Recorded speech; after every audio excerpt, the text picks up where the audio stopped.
Bueno, continuando con el doctor Cándido Roldán, médico pediatra, presidente de la Sociedad Argentina de Salud Integral del Adolescente. El doctor Roldán estaba empezando a describirnos las situaciones y los avatares de los problemas del adolescente, específicamente de aquellos adolescentes que pertenecen fundamentalmente a los sectores más vulnerables, excluidos o marginados, que de alguna forma han sido lo que ha caracterizado la sociedad argentina después de la década del 90 y que estamos afortunadamente comenzando a superarlos. Seguimos en la conversación. Sí, uno de los temas, es decir, nosotros tenemos que hablar de que Argentina tiene 10 millones de jóvenes, de los cuales el 17% es entre la edad de 10 a 19 años. De toda esta población, el país muchas veces habla, es decir, del tema de la inclusión, digamos, social y la inclusión especialmente educativa.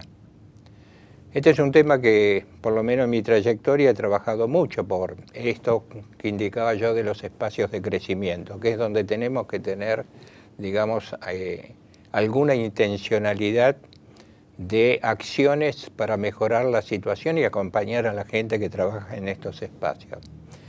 El tema de la inclusión educativa, y en este momento, es decir, con un acierto importante a partir de la asignación universal, lo grave es la calidad educativa, que no es un problema. Es decir, cuando yo era mucho más jovencito me peleaba con la gente de ciencias de la educación, porque me definían que la educación no era el lugar para aprender a trabajar. De esto estamos hablando 20, 30 años atrás. Y yo le estaba diciendo que tiene que estar vinculado, es decir, la capacidad educativa, es decir, para darme herramientas para insertarme en el mundo laboral. Bueno, esto, yo he sido consultor de la reforma educativa, nunca lo pongo en mi currículum, ¿no? Porque uno ha visto, digamos, que desde el Congreso Pedagógico del 83, la reforma educativa, la nueva ley de educación, que no podemos decir que todo es negativo, pero en términos, digamos, de resultado, es decir, deja bastante que desear.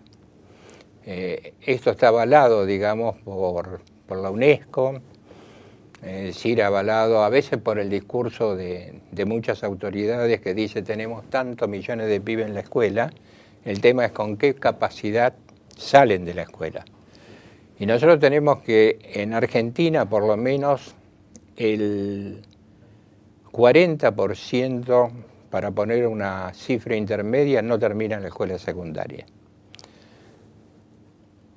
Esto hace que, digamos, la población y la estructura que tiene el Estado no le dé otra oportunidad, porque otra oportunidad es asignarle, es decir, que si yo veo, porque los chicos se ven cuando vienen a la provincia de Buenos Aires con los 3 CGB, ya cuando están terminando el segundo sabemos los pibes que van a quedar afuera. Entonces uno le tiene que dar otra oferta, que es la capacitación profesional. La provincia de Buenos Aires, en la Dirección de Educación y Cultura, tiene formación profesional, pero no tiene edificio. Lo único que hace es pagar los sueldos docentes y los profesores tienen que llevar incluso todo el material para enseñar. Yo tuve una muy buena experiencia, es decir, he sido director de un hogar de chicos de la calle y judicializado durante 4 años, y digamos que este sector, en la zona de Cañuelas yo trabajaba, Máximo Paz, teníamos la oportunidad de tener una oferta de formación profesional muy importante. Es decir, salían gasistas, electricistas, gente que hacía panadería, es decir, un montón de oficios con los cuales uno se encuentra, por ejemplo, en este momento uno va a viajar a Aeroparque y en Aerohunting hay chicos que están trabajando. y otros están trabajando en la parte de gastronomía. Entonces yo creo que si esto no se acrecienta, por ejemplo, no hay políticas para decir que los chicos que no tienen capacidad, es decir, porque este es otro tema importante para poder analizar, es decir, no tienen capacidad el Estado y los docentes que trabajan lo tienen que contener de alguna manera para insertarlo en otro lado. ¿Por qué? Dejarlos en la calle es todo lo que vemos nosotros en este momento de los años 80 para acá, que venimos con graves problemas de que estos chicos no estudian ni trabajan, están en la calle y acceder, digamos, a tener un dinero, es decir, lo más fácil no es el trabajo, sino el delito. Lo que usted plantea me recuerda una caracterización que hace un antropólogo argentino, Mario Margulis, ¿no? Cuando caracteriza a la adolescencia como un estado de moratoria, sí. Es decir, una moratoria como cierto grado de un permiso aceptado para entrar o al mundo laboral o al mundo de las responsabilidades, a la etapa donde se desconectan en términos de vivienda con sus padres, donde existe cierto grado de soberanía económica para abastecerse. Pero los que hacen uso de esa moratoria son los menos. Los menos. Es decir, en realidad, esos menos, es decir, aquellos adolescentes que, como usted plantea, en Europa terminan como jóvenes a los 34 años, hoy representan la mayor parte del discurso, inclusive médico, que se refiere a la adolescencia, como que los problemas de la adolescencia son justamente de ese sector que puede hacer uso de la moratoria. En tanto, los que no pueden hacer uso de la moratoria, porque están marginados, excluidos, porque sufren las consecuencias de los determinantes, fundamentalmente de las políticas neoliberales, no suelen ser parte del discurso, científico de la problemática de la adolescencia. Usted está planteando justamente la cara más cruda, que es de la mayoría de nuestros adolescentes, que no suelen ser caracterizados así por la academia, digamos. Una pregunta. Primero una afirmación. El problema de la mortalidad materna es un problema que es caracterizado como un gran problema de salud pública. Sabemos que la mortalidad materna es un indicador complejo, que mide muchas cosas, que si lo transformamos en tasas, el problema de los promedios esconde muchísimas situaciones. Pero que golpea fuertemente justamente a este grupo etario, digamos. ¿Cómo usted visualiza, y desde la asociación, desde la sociedad argentina, la cuestión de los problemas que suelen tener para abordar las cuestiones de salud reproductiva, de recibir la suficiente grado de información e instrucción sobre ello, y también cuando se ven los jóvenes y adolescentes ante una situación, en muchos casos, hasta las dificultades para lograr tener la accesibilidad a los servicios de salud y que sean tratados, inclusive dentro del marco de la legislación vigente? ¿Cómo lo ven esto?